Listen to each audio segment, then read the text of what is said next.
One, two, three, four. I think we're on.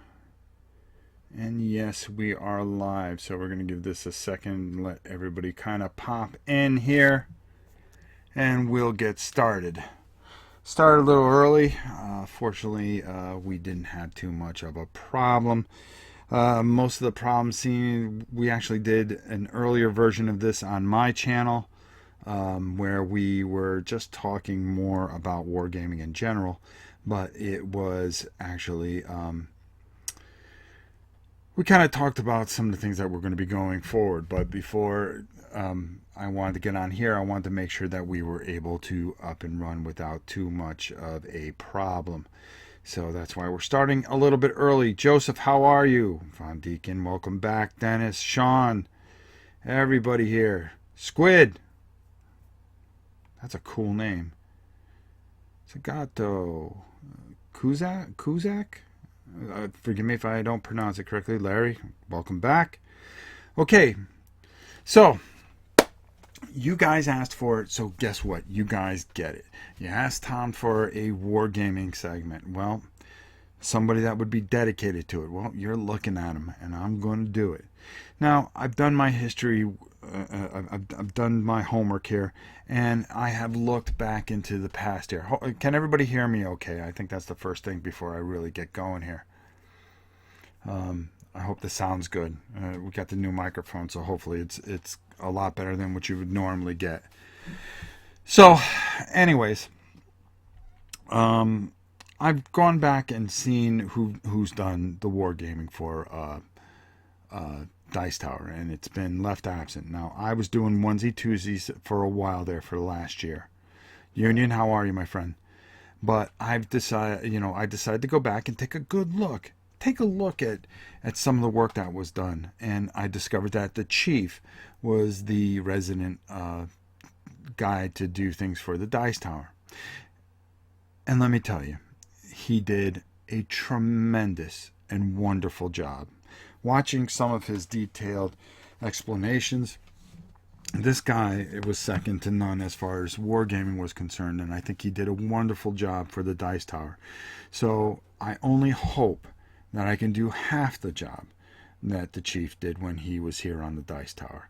And if anything, I'm carrying on and just kind of like taking over and picking up where he left off. Now, my whole thing, though, was after seeing how well he did everything, there was no way I could duplicate that.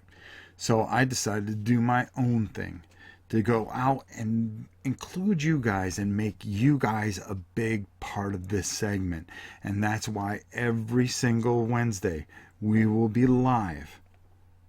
Yes, Hamtag. That's it. The chief Hamtag. However it goes. Really does a good job. He has his own channel. I wish him all the best. And watching his videos, it was quite inspiring. And we're glad to have you from Hungary, Laszlo. And Downriver Rick, good to see you. Mods, BM Clur. I try to say hi to everybody. I really do. Union, Joseph. That's what I see so far. So I'm doing all right. If I missed you, I'm sorry. I'm sure I'll get to you. But again, the whole point of this segment is to give you guys and teach you guys something to learn about wargaming. And today we're going to talk a little bit about the history of wargaming. Now, in the future, in next and coming episodes, what we are going to do, segments, excuse me, I call them episodes, we're going to be doing a lot of great things.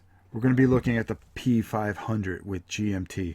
We're going to be dissecting and playing and going through turns of games, teaching games, showing you all the new stuff, going over the magazines that are out, really being in depth with some of the major companies. GMT, Decision Games, Columbia Games, Academy Games. I mean, I can go on. If there's a war game out there, and we are going to cover everything. It's not just a World War II. It's going to be the Spanish War. It could be the War of 1812, Revolutionary, the America series. We can cover the Pacific. We can cover World War I, Napoleonics, Ancients. Anything that you are going to test your mettle, to learn that these little pieces were more than just little pieces, that these were actually people that fought throughout history, and learn from it. Learn some of the beauty, some of the insurmountable odds that people had against them, and to relive it in a battle on a board or through miniatures, I think is just a wonderful thing. We'll be interviewing designers. We're going to try to get Richard Borg at the conventions that he does locally here in Florida. Do something live where you guys can actually just get to know him. Ask him the questions that you want to ask.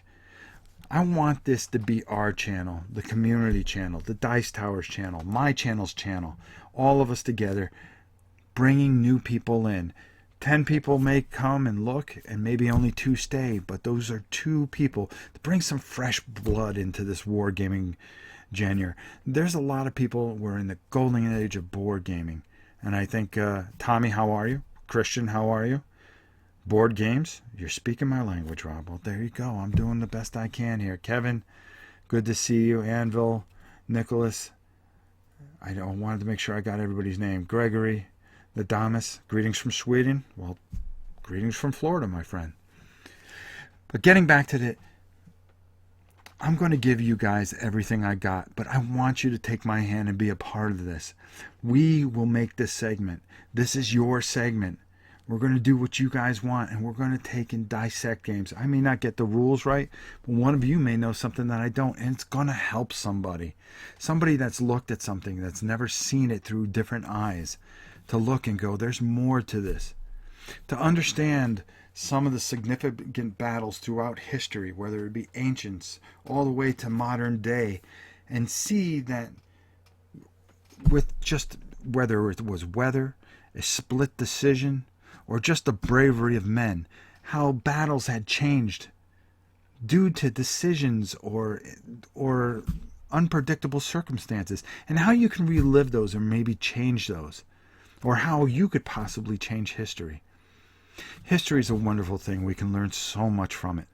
But if we put everything that we have into it and everything into this segment, we can learn a lot from the past, and learn more to maybe help create a better future. So that's my plans for this segment, and I'm very impassioned about it, and I know a lot of you are too. Let's read some of these comments quite quickly. My man Rob, how you doing? I'm doing well. I'm glad to see all of you here. I'm doing a happy dance that there is a wargaming show, and there will be one each and every week. You can come to my channel and see the first hour, and then the second hour will be on the Dice Tower. I want to run it 2 hours long, but I want to make sure that we can really take care of it and really do anything. And I got my one hater for the day, so I'm glad. There we go. Keith Duffy, can you recommend a game with good Irish Celtic minis? Boy, not off the top of my hand, but I'll have that information for you. I promise you that. I will make a note of that, actually. And I will make sure that we have something for you next week. And that's the beauty of it. I'd like to take as many notes as I possibly can. I know I got a pen here somewhere. Oh, here we go. Irish Celtic. I know there's a couple really. There's a Highlander. That's Scottish. I know there's a bunch of them out there. I just can't remember the name of them. What's your favorite board game?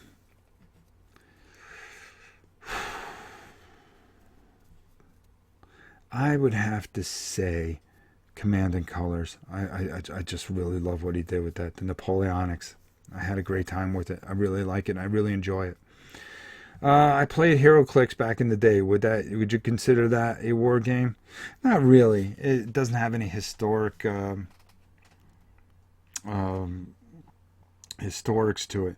We're gonna branch out though, when we're gonna look a lot of different things. But if you stick around, I think you might be interested. I don't consider myself a war gamer, and this sounds pretty awesome to me. Looking forward to where this will go. You don't have to be a war gamer. You just have to be a gamer. Hamtag got me into wargaming. Great to see the Dice Tower back supporting the niche within the niche wargaming. Niche, sorry. Yes, he did a wonderful job, and I've got to give him all the credit in the world. And I just hope I can do him proud by taking over this segment and do a good job with it. So let's talk a little bit about wargaming. Where did it come from? Where did it start? How did it start? Yo, Rob, looking good. How many board games do you think you can curl? I don't think they have enough for me to curl. How's that? Have you played Black Orchestra? No, I have not. But just hold the comments for a few minutes. Let's just talk a little bit about the history of wargaming a little bit. I actually printed this out, and I thought this would be kind of interesting. And I've got a few things I want to show you guys here as we go through this. The very early years, actually, it was in 1780, okay?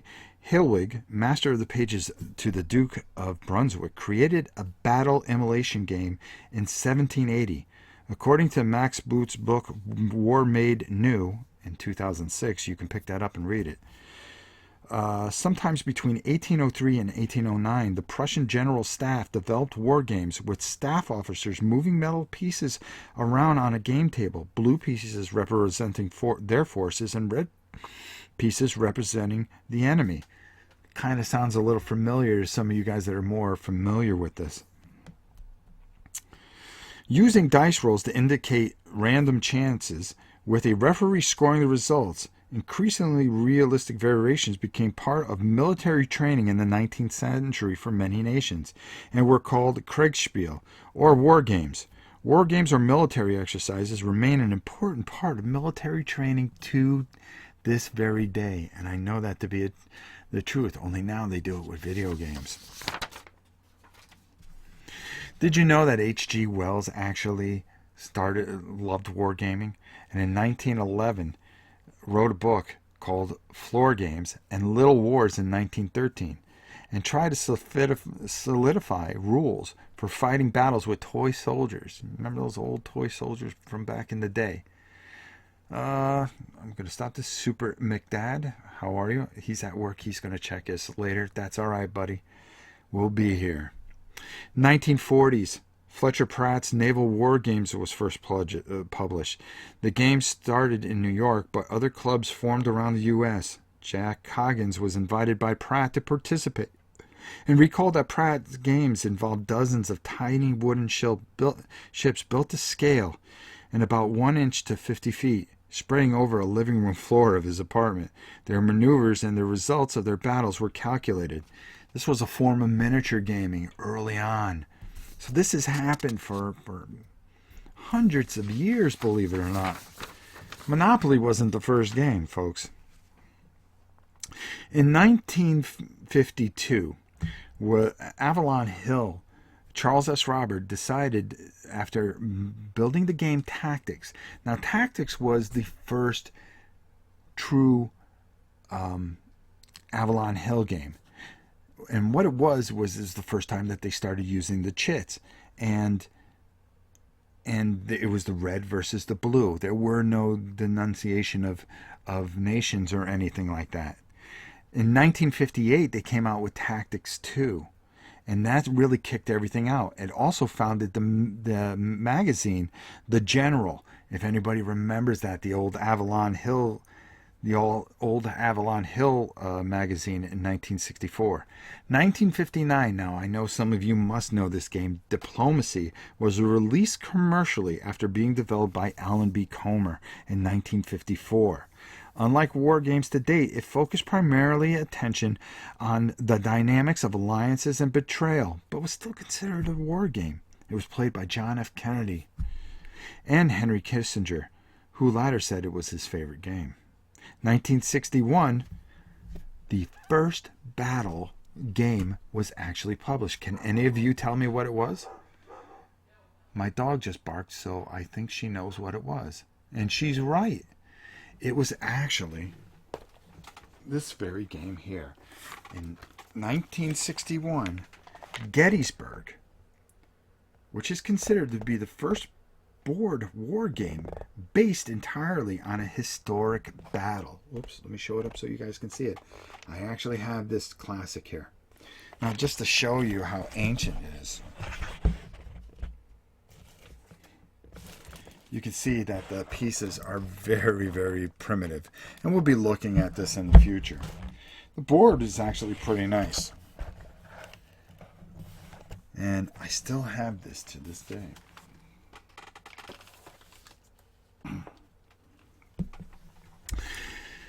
Considered to be the first war game based on a historical battle.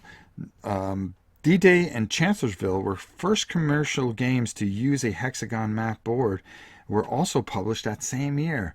So all those games came out. I do have D-Day, and I have 3 versions of it. Gettysburg. I thought I said that. I'm sorry. Played Gettysburg. I'm sorry, my northern drawl sometimes gets the best of me. Gregory, how are you, by the way? Downriver Rick, how are you? Noah East? John? Was not that version. No, it wasn't. Actually, I have both Tactics 2 and that version of Gettysburg. That was not the version, but that game was the game. So I apologize for that. I just wanted to show you guys the game, that I do have it. And I do have the original version somewhere here. It's pretty sad. I have 3s and 4s of certain things. The Golden Age of Gaming. Now, the Golden Age of Gaming was always considered the late 60s into the 70s. The 70s, that's when you started to see some of these bigger companies come about, like Games Designer Workshop, Tactical Study Rules, or TSR. They would cover medieval 1971 Chainmail, which was a medieval era miniatures game. That was a big one that had came out. We're not going to talk about miniatures as much, but we're going to talk about some of the games that did come out, like when Avalon Hill started their book series. Okay, and one of my favorite games of all time was none other than Panzer Blitz, which we'll be covering in some detail. Avalon Hill came out with a bunch of these, and they were all kinds of different types of games. And I think a lot of you have seen me pull them out, but I'm not going to pull them all out. But you would see, there's Kriegspiel, Panzer Blitz, Panzer Leader. Squad Leader came out in 1977, which evolved into ASL as it is known today. If you really think about it, as far as a war game, Ogre you can even consider, even though it was futuristic in a lot of ways. All these games came to life in the 70s. Galactic Warfare, Starfleet Battles, which are considered war games in a lot of ways. In 1984, they came out. The 80s were kind of different, because then all of a sudden Milton Bradley kind of jumped aboard a bit, and they came out with Axis and Allies. And let's not forget Advanced Squad Leader in 1985. Battle Cry in 2000, and Memoir in 2004 by our own Richard Borg, who we hope to see. I see Chainmail being played every March. And where's that? I'd like to see great historical background. What mechanics do you look for in a war game, and why? Secondly, what games are good examples for said mechanics? We'll get to that, my friend. Hold on, just bear with me for a second. And Pantos, how are you? So these were all those basic hexagonal games, but then also in later came the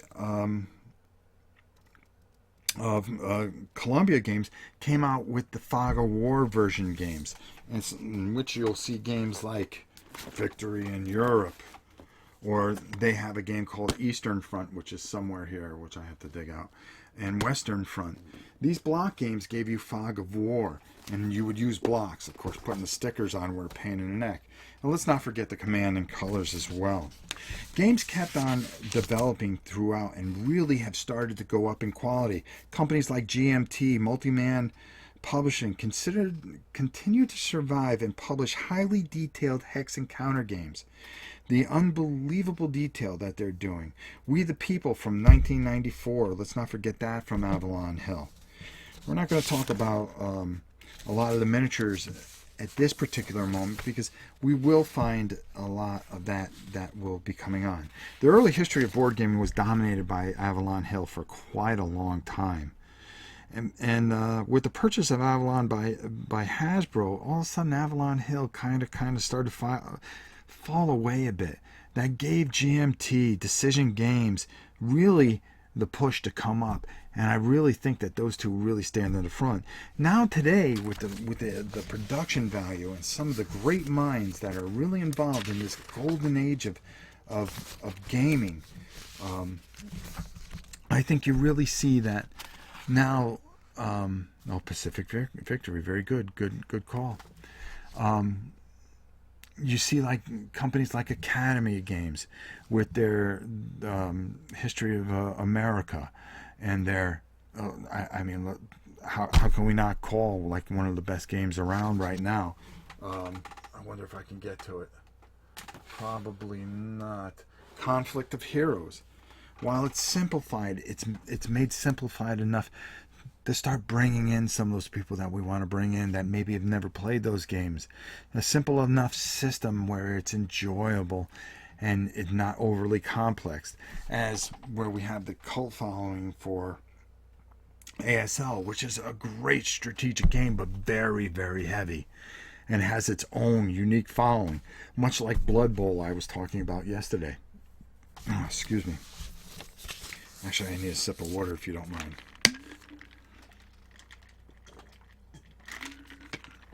Now, I just got through talking about block games, but the first such block games was a game called Quebec 1759. Look it up if you get a chance. That was one of the first, and also they started coming out with different ones like Julius Caesar, Pacific Victory, A House Divided. Don't forget SPI, and the Europa series. Do I have to say anything more? Something that was never ever finished was Grand Europa. If you just look at those series from I think it was GDW, Game Design Workshop. I think I'm right. Hannibal, Rome versus the Carthage was a great game. Exactly. All these games, all this beautiful stuff, covering different battles from Battle of the Bulge to D-Day, the Pacific War, Midway, battles in the 1812, sea battles, air battles, all Anzio, invasions of different eras. Ancients, I mean, just the Command and Colors Ancients alone, playing out through history, making it just an enjoyable experience, being able to relive battles and maybe come up with a different outcome. This is what wargaming was and has been for a couple hundred years now, if you really think about it. I mean, it's been around a while, and here we are in a golden age where we can take and War in Europe by SPI. I'm sorry, I keep on getting off subject because everybody keeps on coming up with all these great games, and you guys, GDW did Europa. Europa was fantastic. Submarine by Avalon Hill. Just think of all these games, and we're going to cover all this stuff. We're going to go past, but we're going to look at what's here now. We're going to go forward. We're going to take things to a new level. And we're going to do something that hasn't been done before. We're going to set up games. We're going to look at what's inside the box. Is it worth it? Play a turn or two with your help. Learn the rules together. Get all the bugs out. And do this each and every week. As well as go over some of the games from the P500 from GMT and see what we're looking forward to, or maybe what they're coming out. I've sent out numerous emails to these companies, and hopefully they'll respond and they'll see this particular segment and want to be involved, because our job here is not only to facilitate the people that are in this hobby, because a lot of times I feel, and this is my commentary, and you can take it as it is, that I go to a lot of wargaming conventions, particularly here in Orlando. We have Recon, We have Huracan. We have Rapier. Some very, very good wargaming clubs out there. But when I go there, I see the same old people. And they're older, and they're dying off, and they're very closed off. We can't do that anymore. If we want this to survive, we have to open it up and let the younger crowd in and be willing to teach and take their hand and see if it fits them. There's a lot of brilliant, brilliant young men and women out there that are just looking for something to test them, something where they can learn something that they can test their mettle. And I think that wargaming will touch them in that way. Not only would they maybe learn something historical and maybe want to go look at a documentary or watch a movie that has something instead of maybe playing the latest version of Resident Evil 9 or 12, but maybe learn about their past and learn from their past to make a better future. GDW also did double blind system in the trio of games. Just a minute. Very cool, Von Deacon. So that's kind of a quick surmise of the history of wargaming. And the queen of all reality had just come back in to totally distract me. She's trying to get dog treats. She's trying to do it very quietly, and she has ultimately failed. That's the thing that we love about going live here at my house, that expect the unexpected, whether it's a dog barking, a cat jumping up in front of the camera, which is always fun. That's why I have plexiglass, especially when we're doing war games. 8th Army Operation Crusader, Operation Market Garden, the Normandy campaign. We're going to cover all these wonderful, wonderful games. We're going to learn something. We're going to learn more about these little pieces of cardboard. We're going to see that these pieces of cardboard were more than just pieces of cardboard. They were people. And we're going to talk about their experiences. We have the advantage to do such. I do, at least. And to really enlighten you on some of the historical aspects of some of the things that we're going to be looking at. But also, not just go, hey, this was a game made by Chuck, and here it is, but why did somebody make this game? Why was this battle important? What did this battle mean in the overall big picture of something? Whether it's the 100-Year War or the War of the Roses or some battle of the Carthaginians.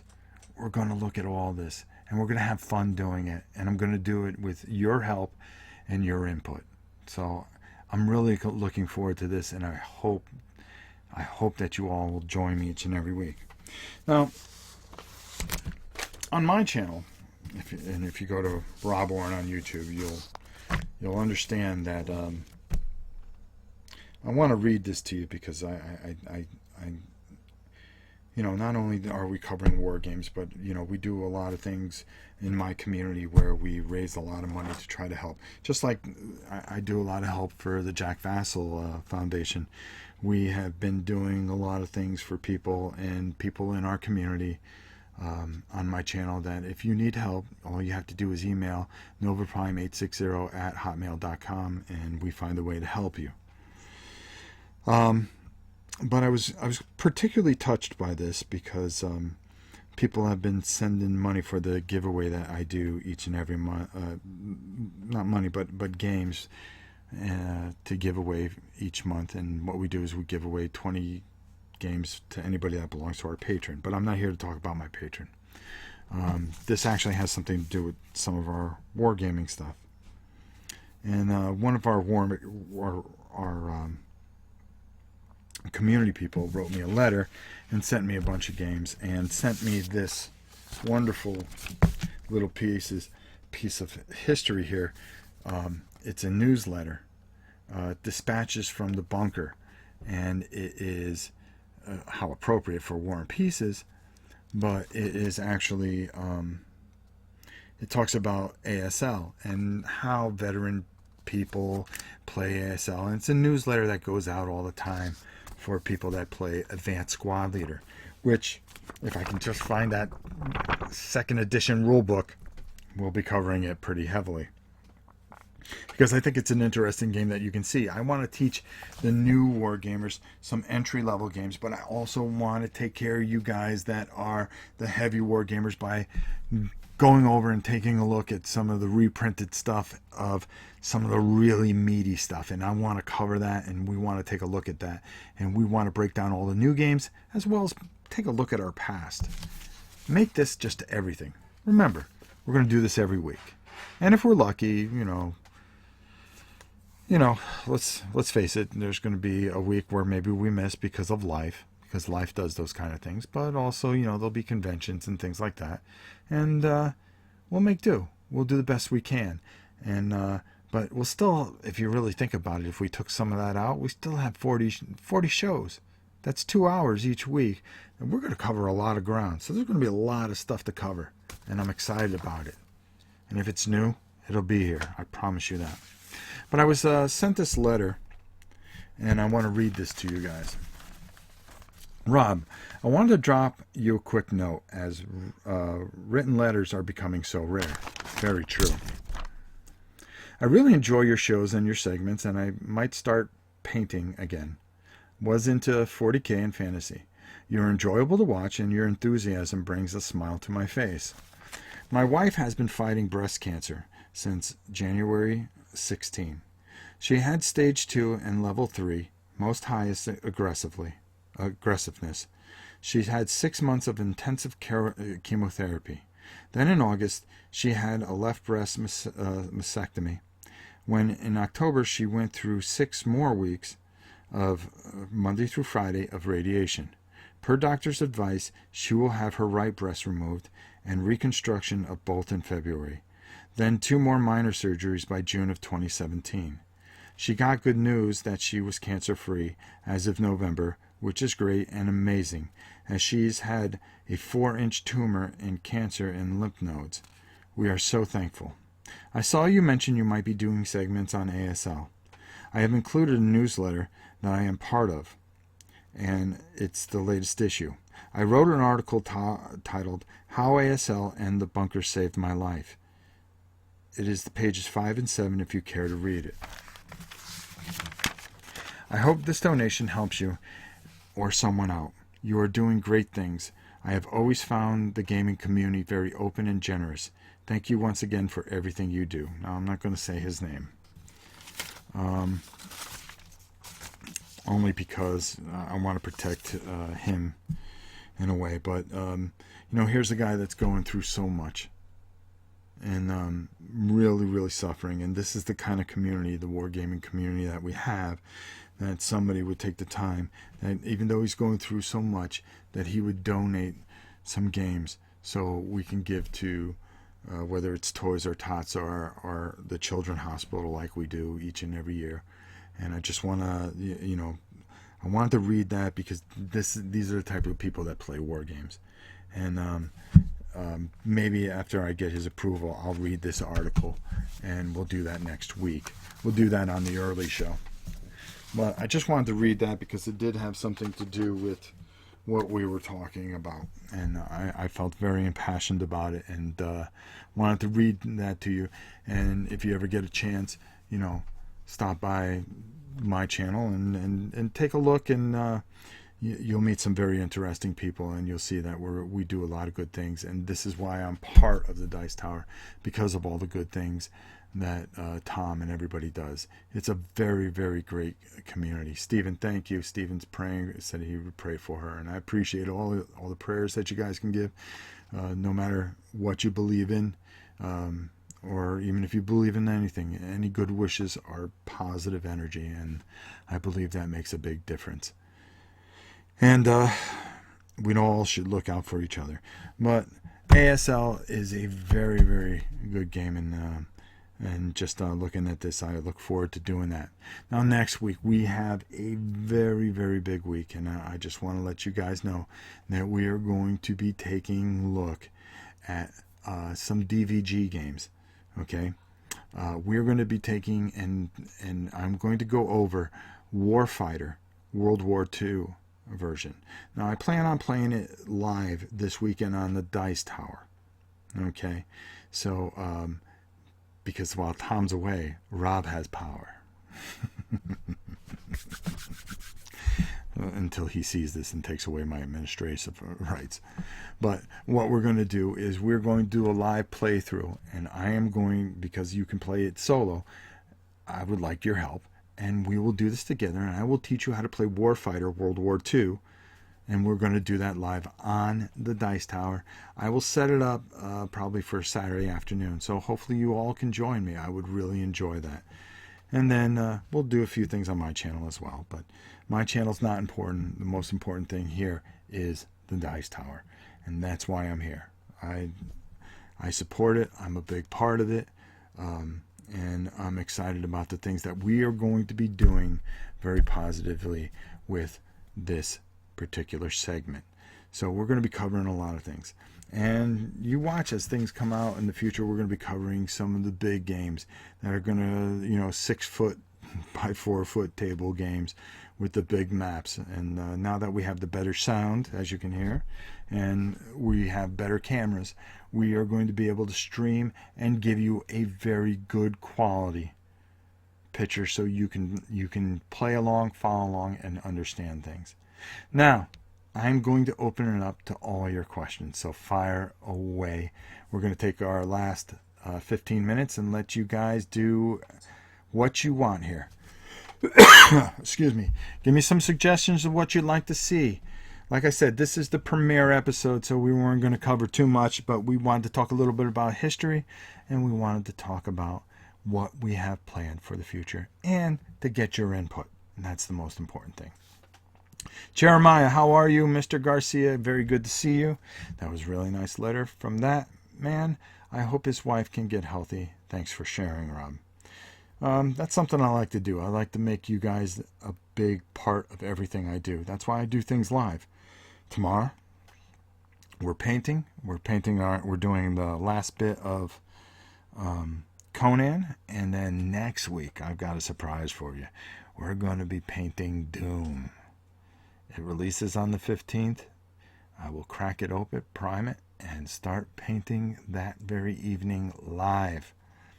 The guy that wanted a Celtic war game, Columbia Games, Hammer of the Scots block war game. There you go. Thank you, Alan. I couldn't think of the name of it. We're going to be covering it all. From Anzio, the Twilight Struggle, which is, a lot of different things. I'm exhausted already. Need a second wind. Yeah, I've been talking for 2 hours now. Look forward to Warfighter. Sounds like a great idea. Yeah, I think you guys will really enjoy that. Dang, I keep dropping out. Brew Geek, I don't know what to tell you, brother. But we are going to do a lot of stuff. We're going to have a lot of wargaming conventions that we're going to do live coverage from. I'm looking forward to it. This segment is going to be live, and we are going to do it every single Wednesday. And, on the days that we don't do it Wednesday when I go to a wargaming convention, we will do it live that day from the convention center. I plan on trying to get Richard Board to do something that he hasn't done yet. Answer some questions live from you guys. Wouldn't that be cool? So, will you be playing, reviewing miniature games as well as war games? Yes, Sarah, we will be doing it all. Also, there is another segment that I am working on that we are going to be doing, and it is going to be a Games Workshop segment. I'm going to cover the entire history of Games Workshop. I have been there from the beginning, so if you are a big Games Workshop fan, you are going to love what we're going to do. We're going to paint, we're going to learn, and we're going to be pro Games Workshop, because Games Workshop is just a great thing that deserves a lot of love. And I think we can really make a nice segment that we could do live for quite some time in the future. I hope that answers your question, Sarah. Jeremiah, Rob, what is an introductory war game that a beginner can get into that won't break the bank? Well,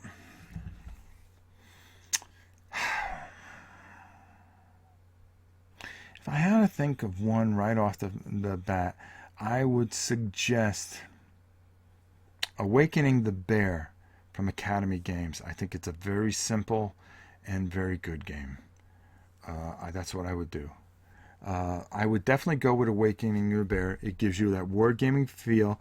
It's very, very simple to play, very well put together, made by a fantastic. The components are ridiculous. And the second edition is beautiful. The chits are nice and big, and it just gives you a good, fun feel. Memoir 44 is another thing that I would suggest as a beginner war game that I think you would enjoy. Both of those are fairly cheap, and you can get those. Even the Guadalcanal that I believe is on sale at Cool Stuff right now. Guadalcanal is on sale for $39. I highly suggest it. It uses the same system as Awakening the Bear. It is the Marines versus the Japanese in the Battle of Guadalcanal. Very interesting. I think you guys would love it. The boards are beautiful. Very good quality. There you go. How's that for an answer? Let's see. I second Mr. Garcia's question. Okay, Sarah says very good. I'm glad you are happy. Jeremiah. Rob, I fear a gaming avalanche may occur with that mountain of games behind you. Whatever you do, no yodeling, please. Well, King Fat, I just might yodel just a little bit. See what would happen. Can I take it? Can I withstand the giant avalanche? Only time will tell. Introductory war game I would suggest is 1775 Rebellion by Academy Games. Another one. Anything by Academy Games is entry level and very good. I suggest you go check out which I consider a very good war game. Is on my channel, Rob Orn, we did a live play of Mare Nostrum. It is a battle. It's an economic war game. I think you guys would enjoy it. It is by Academy Games. There is nothing that company can do wrong in my eyes. I suggest you check it out. We did a live playthrough. Janice, who is my daughter there, doesn't play war games very much, but she had a wonderful time. It was easy to learn, and we had a blast playing it. Check it out if you get the chance. And also check out Justin and I playing Awakening the Bear. We did a live playthrough of that. We also did a live playthrough of 1775 Rebellion. So you can get a good feel on how they play. So we'll be doing some live playthroughs to go to supplement our War and Pieces. So if we cover a certain game, we may do it that Saturday live. I have full confidence from Mr. Tom Vassell that he would love to do whatever I do upon the channel here. I'm new to wargaming. Will you be doing those realistic large map war games? Of course. And we'll take our time. We'll be doing entry-level games, but we'll be doing complicated games. But the best thing about us doing the complicated games is that we are going to learn them together, and we're going to make it easy. And it being on video and being either here or on my channel, you will be able to reference it, look at it, and take things from it. Maybe we make a critical mistake and you go, oh, I remember when they screwed this up. We can learn from this and go forward with this. Okay, I know the rule because I know I'm right, and it'll help you guys ease into games, and that's what we want to do. We want to bring new people in. We want to satisfy the itch that the experienced player has. We want to bring everyone together. Let's see. Are you familiar with some of the smaller publishers like Legion, Revolution, and Handspiel? Yes, I am very much so. And we'll be covering all that. Anybody that wants to be a part of this, anybody that even if they just want to come on, they're more than welcome here. Quartermaster General. Another underrated game. Very good, Alan. Thank you for pulling that up. You know, it's kind of hard. I should have just made a giant list and just started rattling off games. But then again, that's why you guys are here. You guys can just bring up these things in the chat and we can talk about them. That's the beauty of doing this live, is having you all a part of it and making you a part of this, and just having a sense of community as we all work together to teach the younger player and enlighten the experienced player. Where are we at? 7:29. We're not doing too bad. We've been on for about 45 minutes. We'll go another 10 minutes. I'm telling you, I'm going to try to do these. I'm going to try to get them to go about an hour and a half each channel, so we get a full 3 hours out of it. So everybody gets a part of it. WD84, thank you. No, thank you. Thank you for watching. It means a lot. And we're always happy to have new people here. We're always happy to have you here. And I want to make sure that I read every single comment. Carlos, my friend. Hi, Rob. What would be the best game scale for most people? Squadron, company, battalion, or regiment? It depends on the game. Squad leader, it's taking a squad, and it's nice, condensed, it's small. There's some battalion games that are very small, but there are some regiment or squad level games that are massive. It's really hard, I think, for the beginner to try to keep everything in front of you. And what I mean is keeping it within shoulder's length. My shoulder's length. And if you do that, I think you're doing pretty good, because you can have full focus of the board. You get too big too early, you can overwhelm yourself.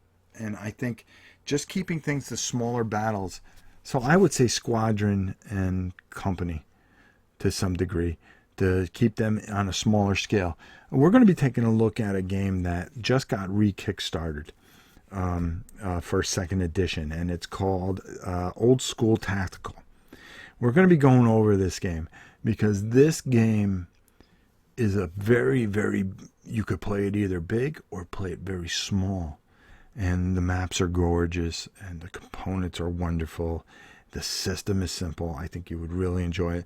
There's a lot of things out there that you can make the transition if you're somebody that likes Euro games or like Ameritrash or anything like that, or have just started board gaming and you want to test yourself, but have fun doing it and not be overwhelmed. I think there's a number of games that can help you transition to get that gray matter really moving inside your head. There you go. And let's see here. I think we answered all the questions. Should I end this early? Maybe I should. I think we covered everything. I think I also mentioned that we were going to be very heavy in trying to get some of the companies involved. All those companies. And I'm leaving an open door. If you make a war game and you want it featured on this particular show, and you see this show, okay, you can get a hold of me at novaprime860@hotmail.com. We will entertain anything. We will take a look at it, but you have to be open to the fact that I will give an honest opinion. If I don't think it's good, I will say it. So make sure you got yourself a good game there. Okay, let's see. Scott, my good friend, really like the approach you are taking with this podcast and series. Thank you so much. That means so much to me. And do me a favor. All of you guys that are watching, there's 59 of you, go to Board Game Links. I think it's boardgamelinks.com and click the Dice Tower. There's no reason the Dice Tower should be in 6th position. Give them some love. I think this is the #1 channel ever, okay, for board gaming. Because look at all the things that we're doing now. I handle the painting. I handle the war gaming. Sam is doing a great job with the painting and handling the Ameritrash game. Z doing such a wonderful job with smaller games, Euro games. Tom with every game, kid games, you name it. There's nothing that we don't cover on this fantastic, wonderful channel. The Dice Tower is constantly putting out content, doing its best for you each and every week, and support them and give them some love on Board Gaming Links. And if you go down to number 20 and click that guy Rob Orn, that wouldn't hurt either. But honestly, and kidding aside, I really think this is the #1 board gaming channel, not because these guys are my friends, but because I believe in what they do. I wouldn't put all this work into something if I did not believe in all the good that Tom does and everybody and all the contributors. So, Dennis says, oh, wait, hold on. Jeremiah says, well, I love the Dice Tower content, and this seems like a fun show. I appreciate you doing it, Rob. I'll be sure to try and tune in live when I can. And if you can't tune in live, just have a good time, Jeremiah. Sit back and watch it with a cup of coffee if you get a chance. Like I said, you guys in the town hall said you wanted Wargaming back. Well, guess what? You got it. Tom and I talked about it. I raised my hand. I said, Tom, I'll do it. I'll be the one. This is something I'm good at. Instead of me trying to I was trying to do reviews and trying to do things that I felt that nobody else was doing. I didn't want to review Scythe for the 4th time. And it was hard finding games that were different or that were good that you could actually review. And finally I decided, it's just time not to review anything. And I will take this. I will take the wargaming and the painting. We paint every Thursday. And we'll do this every Wednesday. And that's my commitment to the tower, to my channel, to all of you, especially you, this wonderful, wonderful community. Just wonderful, wonderful people. So, the longest day would be out of question with about a 6x4 foot board. I got an 8-foot table here, Dennis. We are definitely going to do that. But for the first timers, what I suggest they do is do something smaller. The longest day, we are going to do that because that's just exciting to see all that.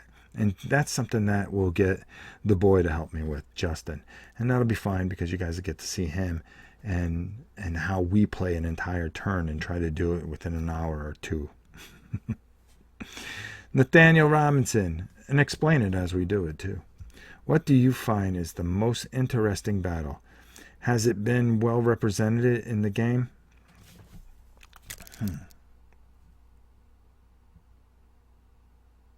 Here's what I'm going to tell you. Because my family fought in it, and I found it, it's kind of personal to me. And you'll see that next week on the early show. I call it the early show and then the real show, which is this one.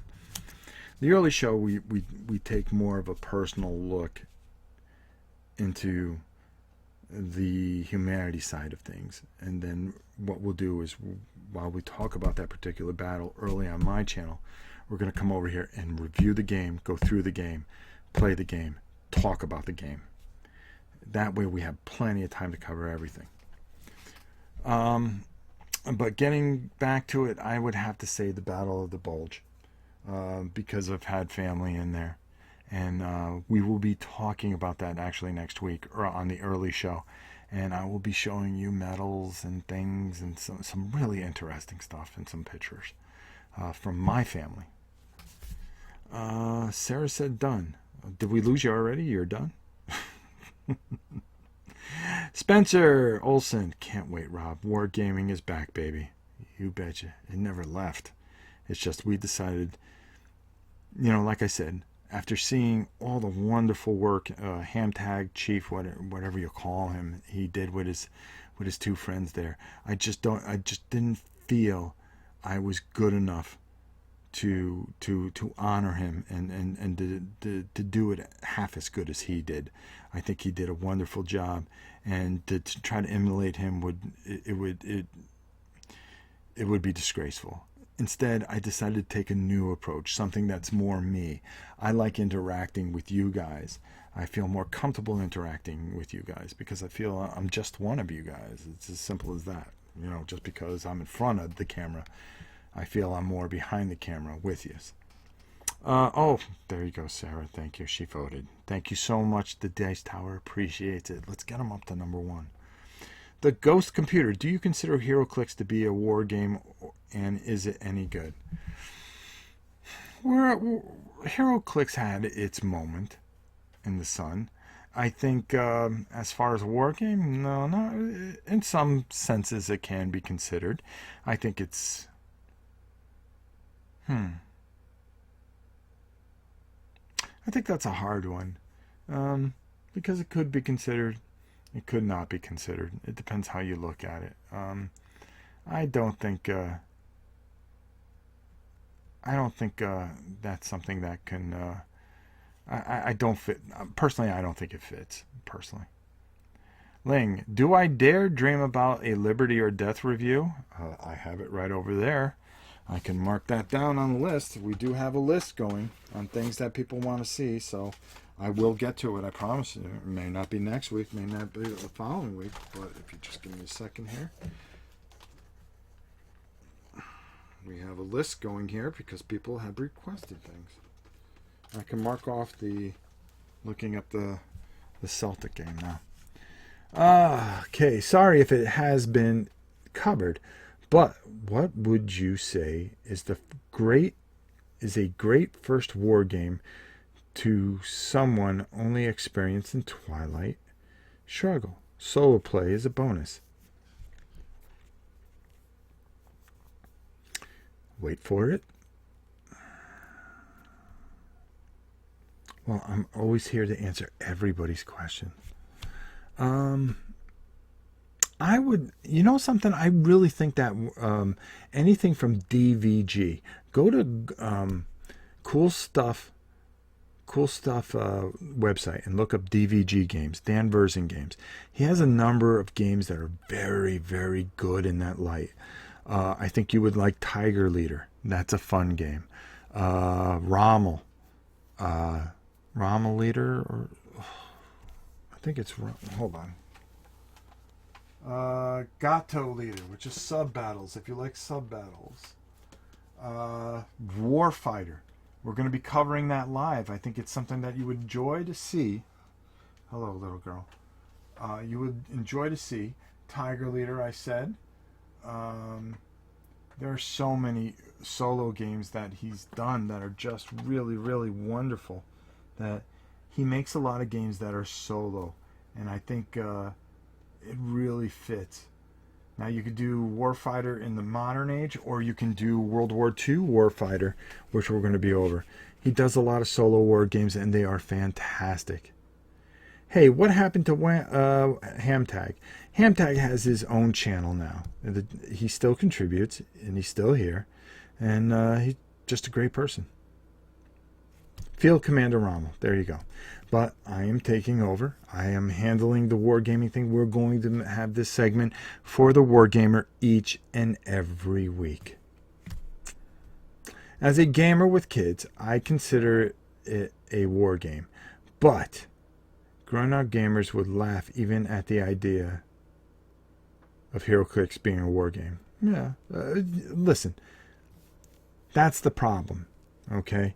If you're going to sit there and be a hardcore war gamer, okay, you've got to be open to all different types of games for everyone.